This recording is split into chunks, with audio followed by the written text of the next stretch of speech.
जानकारी क्या है दोस्तों, अब समझो। हमारा नेक्स्ट टॉपिक है, इसका नाम है simple interest and compound interest. तो पहले हम पढ़ रहे हैं सिंपल इंटरेस्ट के बारे में, जिसका नाम है साधारण ब्याज।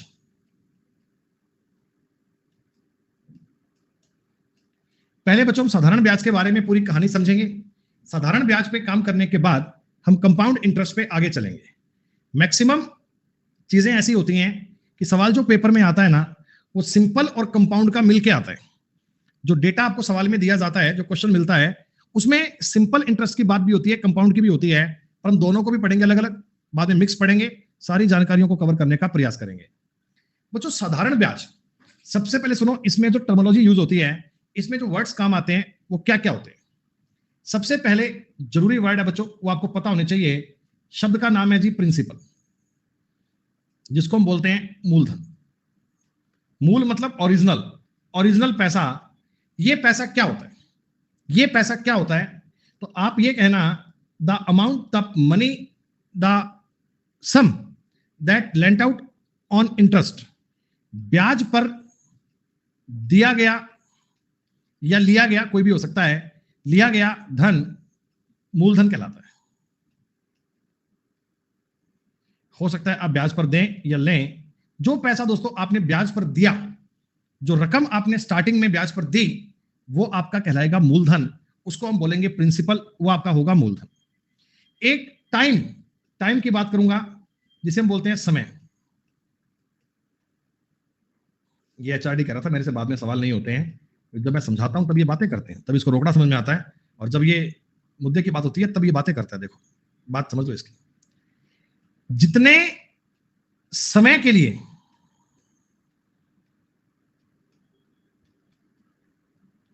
पैसा उधार दिया गया, पैसा उधार दिया गया, हमारे सिस्टम में आपको एक बात मिलती है कि भाई साहब हमने 2 साल के लिए पैसा उधार दिया। जैसे दोस्तों आपके पास आपका एक दोस्त आया, उसने कहा हमें कुछ पैसे की आवश्यकता है। अब आप उसे जब पैसा दोगे, आप उसे जब पैसा दोगे तो आपको भी कुछ फायदा होना चाहिए ना भैया। भाई आप उसे पैसे बिना मतलब ही क्यों दोगे भाई, तो आपको कुछ फायदा होना चाहिए। तो जो एक्स्ट्रा पैसे आप उससे लोगे, आप जो एक्स्ट्रा पैसे उससे लोगे, उसे बोलते हैं बच्चों इंटरेस्ट, इसे हम बोलते हैं ब्याज। कि निर्धारित समय के बाद, निर्धारित समय के पश्चात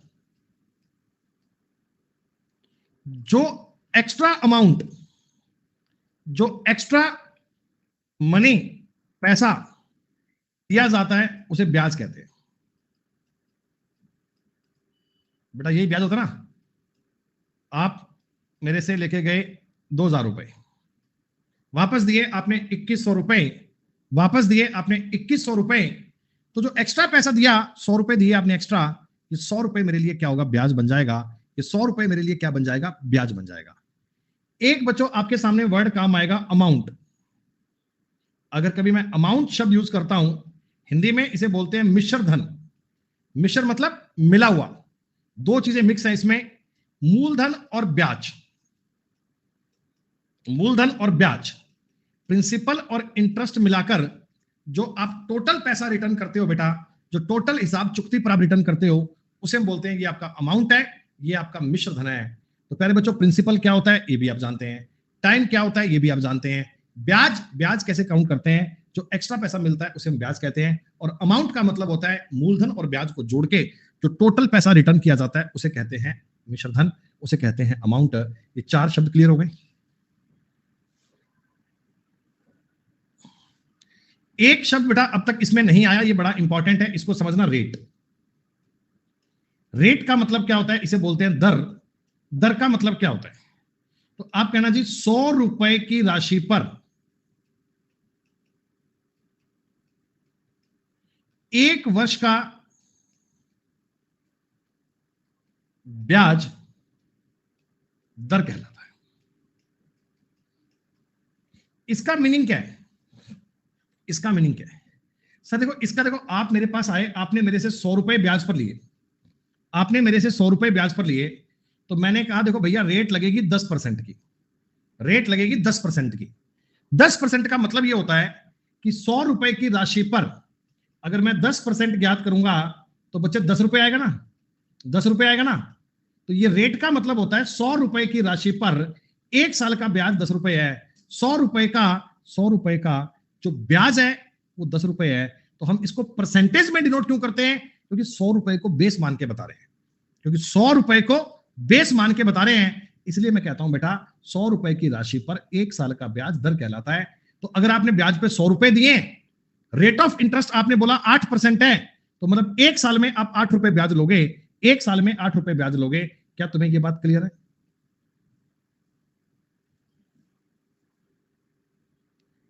देखो, अभी कभी भी आपको रेट ज्ञात करनी हो, रेट ज्ञात करने का फॉर्मूला क्या होता है? रेट ज्ञात करने का क्या फॉर्मूला होता है? तो आप कहना जी 1 ईयर का इंटरेस्ट बटा में प्रिंसिपल इंटू 100 और परसेंट। ये कैसे बनाया? अरे भाई मैंने अभी तो बताया था कि 100 रुपए की राशि पर 1 साल का जो ब्याज है वो दर कहलाता है। तो 1 साल का ब्याज किस पे? प्रिंसिपल पे।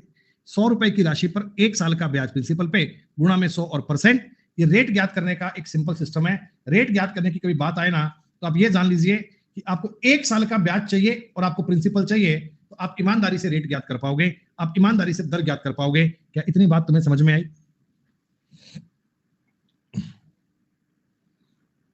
सिंपल इंटरेस्ट बहुत सिंपल है, बहुत सिंपल जानकारी है। अच्छा आप मुझे बताओ, 100 रुपए का 8% दर पर,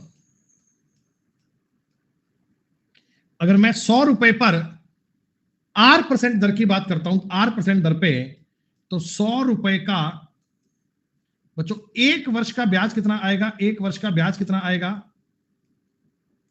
बताओ। रेट अगर 8% की है तो 100 रुपए पर 1 वर्ष का ब्याज कितना आएगा? आप कहना जी 8 रुपए आएगा, 8 रुपए आएगा। परसेंटेज को आर में काउंट करते हैं, अभी तो बताया मैंने आपको। अब मैं कहता हूं आपसे 1 रुपए का 1 वर्ष का ब्याज कितना आएगा? आपने कहा 100 रुपए पर अगर आर था तो 1 रुपए पर आर बटा 100 का ब्याज आएगा सर, आर बटा 100 का रुपए आएगा। अच्छा मैं अगर ब्याज पे तुमको पी रुपए दे दूं, पी रुपए, अगर मैं तुमको ब्याज पर पी रुपए दे दूं तो पी रुपए का ब्याज कितना आएगा? तो आप कहना जी पी रुपए का आएगा पी आर बटे 100। हाँ, और यही पी रुपए टी वर्ष के लिए, टाइम कितना भी हो सकता है सवाल में, टी वर्ष के लिए अगर आपको दे दिए जाएं तो आपको ब्याज मिलेगा दोस्तों पी आर टी अपॉन 100 रुपए का। ये हमारे सामने सिंपल इंटरेस्ट ज्ञात करने का फॉर्मूला आ चुका है। सिंपल इंटरेस्ट ज्ञात करने का बच्चों फॉर्मूला क्या होता है? P R T upon 100। सारे टर्म्स इंग्लिश में यूज कर रहा हूं समीर, मैं एक एक बताऊं। Simple interest, P principal, R rate, T time. अब थोड़ी बहुत हिंदी समझ लो यार कि 1 ईयर का इंटरेस्ट आर अपॉन 100, पी रुपए पर पी आर बटे 100, टी ईयर के लिए पी आर टी बटे 100। बचपन से आप ये फॉर्मूला पढ़ते आ रहे हो। सिंपल इंटरेस्ट ज्ञात करने का फॉर्मूला होता है पी आर टी बटे 100, पी आर टी बटे 100। सिंपल। दोस्तों यहां देखो कुछ समझने बातें हैं कि आपका जो सिंपल इंटरेस्ट है ना वो प्रिंसिपल पर भी डिपेंड करेगा। कि अगर मान लो आपका प्रिंसिपल बढ़ेगा वैसे वैसे आपका इंटरेस्ट भी बढ़ेगा। ज्यादा पैसा ब्याज पर दोगे तो ब्याज भी बढ़ेगा। सिंपल इंटरेस्ट बच्चों डायरेक्टली रेट पर भी डिपेंड कर रहा है। रेट तुमने ज्यादा कर दी, दर बढ़ाओगे तो ब्याज भी फालतू आएगा। सिंपल इंटरेस्ट हमारा टी पर भी डिपेंड कर रहा है। जैसे जैसे आपने टाइम बढ़ाया वैसे वैसे ब्याज भी फालतू बनेगा। तो ब्याज किन बातों पे डिपेंड करता है? तो आप कहना था जी ब्याज हमें ज्ञात करना है ना, तो 3 चीजों के डायरेक्टली प्रोपोर्शनल है। एक तो प्रिंसिपल के, एक रेट के और एक टाइम के, तीनों के अकॉर्डिंग आनी चाहिए ऐसा।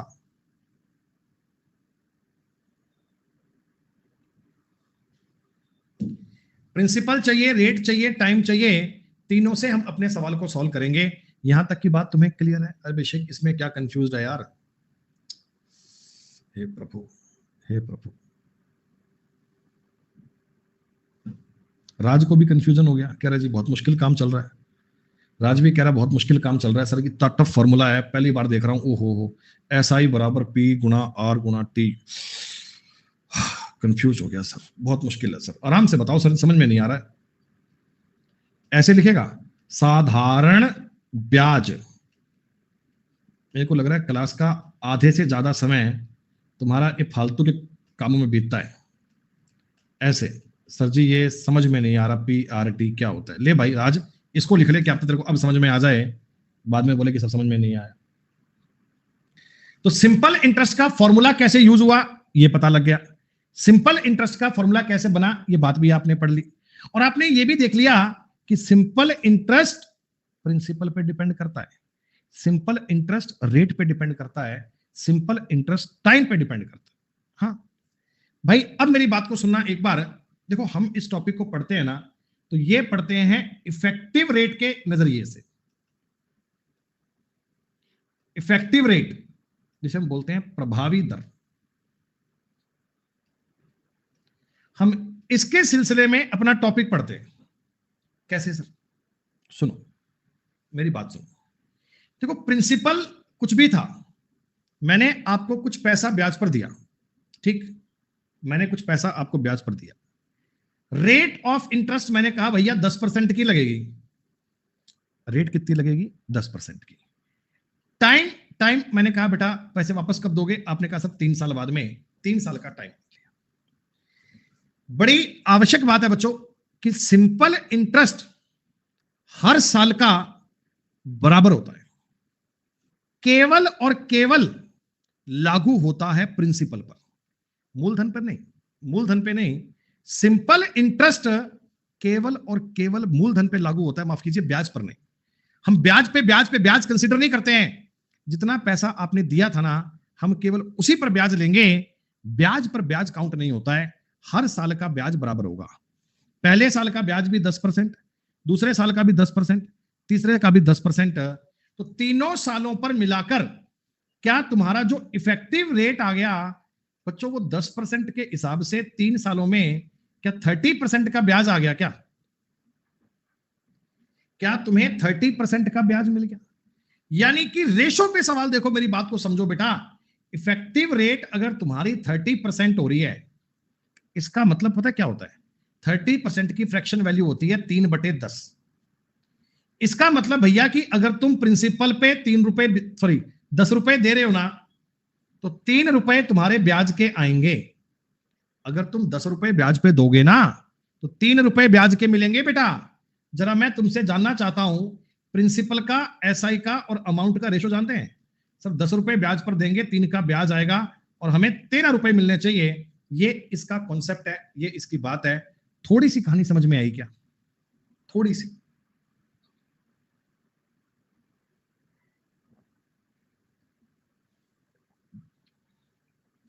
सुनो, मैंने आपको बोला कि बेटा रेट तुम पैसे तो ले जाओ, कोई दिक्कत नहीं है, 15% की दर लगेगी। आपने कहा सर टाइम लगाएंगे हम 4 साल का, टाइम लगाएंगे 4 साल का। तो आप समझो इफेक्टिव रेट कितनी बनेगी सर? 15% का ब्याज अगर मैं 4 साल तक लूंगा तो 60% का ब्याज आएगा। 60% का मतलब होता है 3/5। मतलब कि अगर प्रिंसिपल 5 रुपए है ना, तो 3 रुपए ब्याज के बन जाएंगे। 3 रुपए ब्याज के बन जाएंगे तो अमाउंट आपको 8 रुपए लौटाना पड़ेगा। आप मेरे से 5 रुपए लोगे तो वापस तुम्हें 8 रुपए करने पड़ेंगे। ये इस कहानी को हम परसेंटेज को ऐसे पढ़ते हैं। इफेक्टिव रेट कैसे आ रही है, बात समझ रहे हो? इफेक्टिव रेट कैसे काउंट हो रही है? कभी आप एक बार आए पैसा लेने, आपने कहा जी रेट क्या पड़ेगी सर? मैंने कहा तुम्हारे लिए 14 सही 2/7%। आपने कहा सर हमें पैसा चाहिए 3 साल के लिए। मैंने कहा कोई दिक्कत नहीं है, ले जाओ। अब डायरेक्ट मुझे बताओ, आप बाद में जाके इसको फ्रैक्शन कर रहे थे। इफेक्टिव रेट के लिए बच्चों मैं इसको 1/7 गुणा टाइम 3 कर दूं क्या सर? 3/7 रहेगा। सर जी 7 रुपए अगर प्रिंसिपल है, 3 रुपए का इंटरेस्ट आएगा और आपको अमाउंट देनी पड़ेगी 10 रुपए। हो सकता है किसी सवाल में आपसे अमाउंट पूछ ले, हो सकता है किसी क्वेश्चन में आपसे इंटरेस्ट पूछ ले, हो सकता है अमाउंट देख के प्रिंसिपल पूछ ले, अमाउंट देकर ब्याज पूछ ले। कोई फर्क नहीं पड़ता है बेटा, कोई फर्क नहीं पड़ता है। जब तुम्हें सवाल की नब्ज पकड़ में आ गई कि ये कहां से कहां तक शिफ्टिंग कर सकता है, हम चीजों को मैनेज कर पाएंगे, हम बातों को बना पाएंगे। भाई जब रेशो ही मिल गया, फिर तो अगला कुछ भी पूछ ले, हमें तो कोई दिक्कत नहीं है। भाई मैथ्स में 2 ही टॉपिक है, एक तो परसेंटेज और एक रेशो। जिसने इन पर रिसर्च कर ली उनको दिक्कत कभी आनी नहीं है बेटा, वो ऐसे ही मंद मंद मुस्कुराएंगे और मंद मंद बातों को समझेंगे। मुझे बताओ, एक बार आपने कहीं पैसा ब्याज पर लिया, उन्होंने कहा रेट लगाएंगे तुम्हें 11 सही 1/9% की, टाइम कितना है, आपने कहा जी पैसा वापस करेंगे 4 साल बाद। जरा मुझे बता दो बेटा, इफेक्टिव रेट आपकी 4/9 की लागू हो गई क्या? 4/9 की लागू हो गई। कैसे सर? ये 1/9 के बराबर होता है, हमने परसेंटेज में सुना है। मतलब 9 रुपए अगर प्रिंसिपल है, 4 रुपए सिंपल इंटरेस्ट है, तो आपने कहा जी अमाउंट आपको देनी पड़ेगी 13 रुपए की सर जी। अब सवाल में कुछ बोल देगा, सवाल में कुछ बोल देगा कि मैंने ब्याज पर 8100 रुपए दिए हैं। 8100 रुपए अगर ब्याज पर दिए हैं तो ये 9 की वैल्यू है, ब्याज कितना आएगा 4 गुना कर दीजिए तो 3600 रुपए का ब्याज आएगा। आप ऐसे कैलकुलेट भी कर सकते हो, कैलकुलेशन में भी आपको दिक्कत नहीं है बेटा। तो पहली बात यह है कि रेशो बनाना आना चाहिए। दो चार बातें समझते हैं, आप मुझे बताना बेटा कि अगर मैं तुम्हें 6.25% की रेट पर पैसा दूं, टाइम मान लो 4 साल का दे दिया जाए, तो आपका इफेक्टिव रेट कितना रहेगा? जल्दी से बताना बेटा, सब बच्चे बताओ जल्दी से। सर जी हमें 25% का ब्याज मिलेगा, इसको 1/4 भी कह सकते हैं। मतलब 4 रुपए ब्याज पर देंगे, 1 रुपए का ब्याज आएगा और हमें 5 रुपए मिलेंगे। ये 4 1 5 में आप लोग समझ सकते हो ना, 4 मैं डिनोट कर रहा हूं प्रिंसिपल को, 1 कर रहा हूं सिंपल इंटरेस्ट को, 5 कर रहा हूं अमाउंट को। बेटा बार बार लिखने की बजाय मैं ये बात समझा चुका हूं, तो अब मैं मानूंगा कि आपको ये पल्ले पड़ रहा है। रेट बच्चों मान लो कभी आपको मैंने दे दी सवाल में अजीबोगरीब से, आपने कहा जी ऐसा तो मुझे कभी सुना ही नहीं, 28 सही 1/3% और टाइम आ गया 2 साल का, 3 साल मान ये। तो अब मेरी बात को सुनो, अब मेरी बात को सुनो बेटा, ये 28 सही 1/3 अगर तुम्हें याद नहीं होता तो क्या मैं इसको ये कह सकता हूं क्या कि 20% प्लस 8 सही 1/3 है? हाँ, 20 का मतलब 1/5 होता है, 8 सही 1/3 का मतलब 1/12 होता है। दोनों बातों से बच्चों एलसीएम कितना आएगा?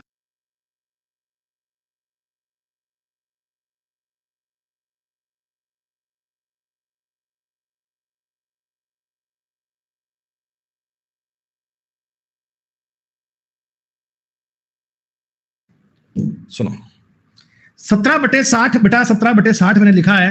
17/60 कैसे आया, तुमको समझ में आया क्या? गलत काम कर रहे हो बेटा, गलत काम कर रहे हो। अरे ये 1 साल पे आई है, 1 साल पे, ये 1 साल पे आई है और 3 साल पे इफेक्टिव रेट कितनी बनेगी? सर इसका 3 गुना करोगे तो 17/20 बनेगी ना बेटा। तो आपने कहा 20 रुपए ब्याज पर दोगे, 17 रुपए का ब्याज आएगा और हमें 37 मिलेंगे क्या? ये प्रिंसिपल है, ये एसआई है और ये अमाउंट है। ये स्टेप आपको समझ में आया तो मुझे बताओ, रेट कैसी भी आ जाए, छोटी मोटी ऐसी बड़ी अजीब कैसी भी आ जाए, सबको काउंट करना आना चाहिए। आज की क्लास आपकी बेटा 6:45 तक होगी ना। तुरंत अभी घर से फोन आया है तो मुझे किसी काम से जाना होगा, 5-7 मिनट और पढ़ लो। रेट रेट मैं कुछ बढ़िया से बताऊं तुम्हें, रेट तुम्हें बढ़िया से बताऊं।